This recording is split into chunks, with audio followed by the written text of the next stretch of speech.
Israel ने Iran पर attack को नाम दिया है ऑपरेशन राइजिंग लायन, जो पाकिस्तान को भारत के ऑपरेशन सिंदूर की याद दिला रहा है। क्योंकि आप देखिए कि ऑपरेशन सिंदूर और ऑपरेशन राइजिंग लायन दोनों ऑपरेशन का मकसद एक ही था, दुश्मन की जमीन पर जाकर उसके सैन्य और आतंकी इकोसिस्टम को उखाड़ फेंकना। जिस तरह भारत ने सैटेलाइट और इंटेलिजेंस को टारगेट वेरीफाई किए, उसी तरह इजराइल ने भी अपने इंटेलिजेंस नेटवर्क के जरिए ईरान में टारगेट्स आइडेंटिफाई किए। ऑपरेशन सिंदूर और ऑपरेशन राइजिंग लायन में स्ट्राइक करने का तरीका भी सेम टू सेम था। ये हमले इतनी सटीकता के साथ किए गए कि टारगेट के अलावा किसी चीज को कोई नुकसान नहीं पहुंचा। नरेंद्र मोदी ने कहा था कि भारत की लड़ाई पाकिस्तान में आतंकवाद और परमाणु खतरे से है। इजराइल ने भी कहा है कि उसकी दुश्मनी ईरान के आम लोगों से नहीं है। यानी बहुत कुछ ऐसा है जो ऑपरेशन सिंदूर से मैच खाता है और इसलिए पाकिस्तान कल रात से तनाव में है। ऑपरेशन सिंदूर और ऑपरेशन राइजिंग लायन में एक अंतर भी है। भारत ने 200 किलोमीटर अंदर पाकिस्तान में घुसकर टारगेट हिट किए, लेकिन इजराइल ने 200 फाइटर में ये न्यूक्लियर वेपन लेकर बैठा हुआ है। अब पूरा टेररिस्तान है, हम कैसे छोड़ें? तुम मारोगे, हम भी मारेंगे इसको। पाकिस्तान को लग रहा है कि कहीं असीम मुनीर का नंबर तो नहीं आ जाएगा। है अब शहबाज शरीफ और असीम मुनीर को समझ में नहीं आ रहा कि क्या करें भाई। मुस्लिम देश ईरान के साथ जाके खड़े हो जाएं सट के, या ट्रंप की गोदी में चढ़े रहें और भारत से बचने का प्रयास करें। अब पाकिस्तान को समझ में आ रहा होगा कि ट्रंप पे भरोसा करना कितना खतरनाक है, इसलिए मुनीर डरा हुआ है। तो सोए सोए में ऊपर भेज दिया कि क्या करोगे, उठ के फालतू का काम करोगे तो जाओ ऊपर जाओ। अंदाजा लगाइए कि इजराइल की सटीक मारक क्षमता और सैन्य तैयारी कितनी जबरदस्त रही हो। इजराइल की स्ट्राइक में ईरान के 20 टॉप कमांडर और 6 परमाणु वैज्ञानिकों के मारे जाने की खबर है। ईरानी सेना के 2 टॉप लीडर और 3 प्रमुख परमाणु वैज्ञानिकों की मौत की बात तो खुद ईरान मान चुका है। ईरानी सशस्त्र बलों के chief of staff major general Hossein Bagheri मारे गए। ईरान रेवोल्यूशनरी गार्ड्स का चीफ कमांडर हुसैन सलामी की मौत हो गई है। उसकी लीडरशिप में ही आईआरजी ईरान की बैलिस्टिक मिसाइल सिस्टम को संभालता था। इजरायली सेना ने Iran air force chief Amir Ali Hajizadeh को भी मारने का दावा किया। ईरान के परमाणु वैज्ञानिक डॉक्टर फिरदाऊ अब्बासी, डॉक्टर मोहम्मद मेहदी तेहरानची और डॉक्टर अब्दुल हामिद मिनोचहर, इनकी भी इजरायली हमले में मौत की खबर है। जब इजराइल इस तरह से ईरान के बड़े बड़े लोगों को चुन चुनकर एक झटके में मार सकता है, तो भारत भी ऐसी स्ट्राइक करने की ताकत रखता है और भारत यह दिखा चुका है। यह बात पाकिस्तान को अपने टूटे फूटे एयरबेस देखकर आज भी याद आती है। भारत जब चाहे इजराइल की तरह पाकिस्तान में जहां चाहे अटैक कर सकता है, जिसे चाहे उसे निपटा सकता है। और इसीलिए पाकिस्तान में मुनीर को और शहबाज शरीफ को, भाई साहब, ये तस्वीरें सोने तो नहीं देंगी। फिलहाल एक छोटा सा ब्रेक ले रहे हैं। ब्रेक के बाद आपको बताएंगे उनसे लेकर शहबाज तक और आतंकी हाफिज सईद तक के पसीने छूट रहे हैं।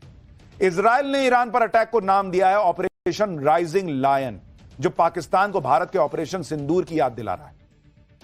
क्योंकि आप देखिए कि ऑपरेशन सिंदूर और ऑपरेशन राइजिंग लायन दोनों ऑपरेशन का मकसद एक ही था, दुश्मन की जमीन पर जाकर उसके सैन्य और आतंकी इकोसिस्टम को उखाड़ फेंकना।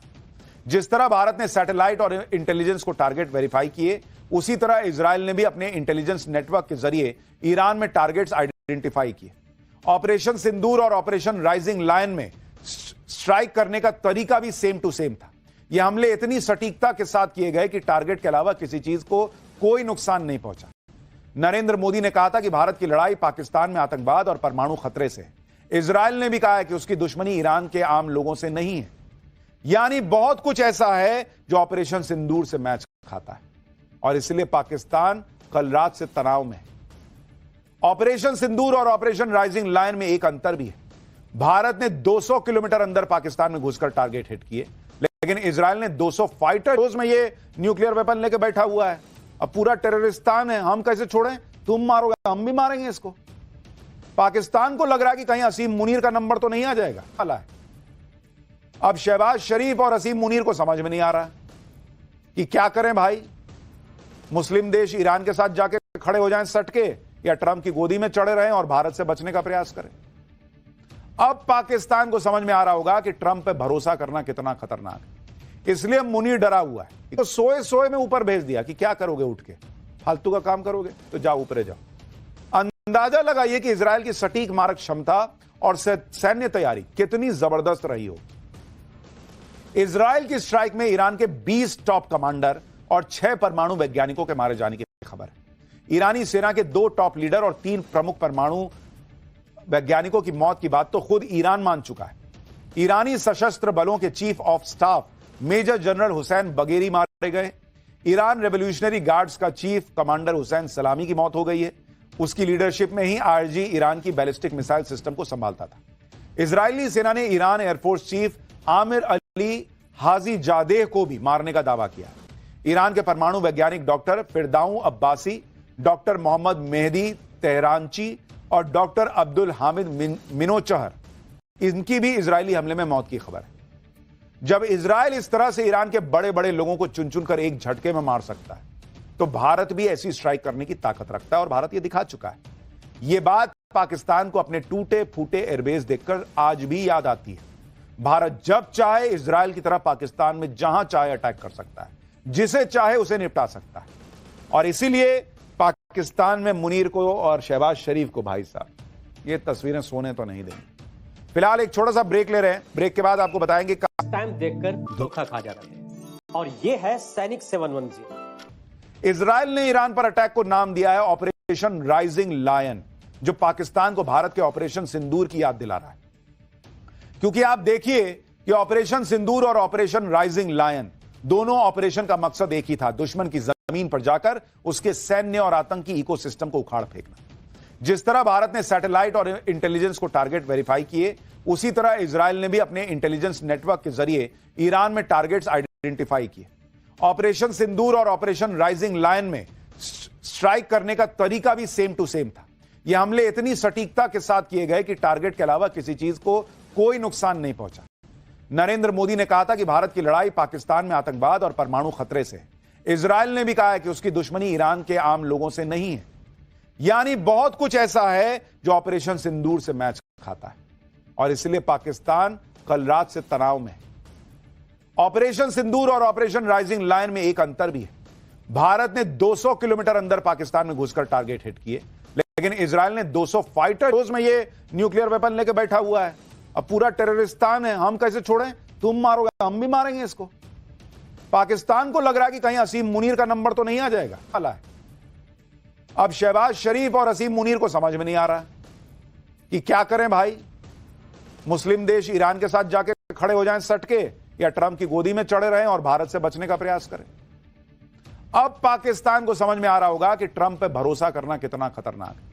इसलिए मुनीर डरा हुआ है। तो सोए सोए में ऊपर भेज दिया कि क्या करोगे, उठ के फालतू का काम करोगे तो जाओ ऊपर जाओ। अंदाजा लगाइए कि इजराइल की सटीक मारक क्षमता और सैन्य तैयारी कितनी जबरदस्त रही हो। इजराइल की स्ट्राइक में ईरान के 20 टॉप कमांडर और 6 परमाणु वैज्ञानिकों के मारे जाने की खबर है। ईरानी सेना के 2 टॉप लीडर और 3 प्रमुख परमाणु वैज्ञानिकों की मौत की बात तो खुद ईरान मान चुका है। ईरानी सशस्त्र बलों के chief of staff major general Hossein Bagheri मारे गए। ईरान रेवोल्यूशनरी गार्ड्स का चीफ कमांडर हुसैन सलामी की मौत हो गई है।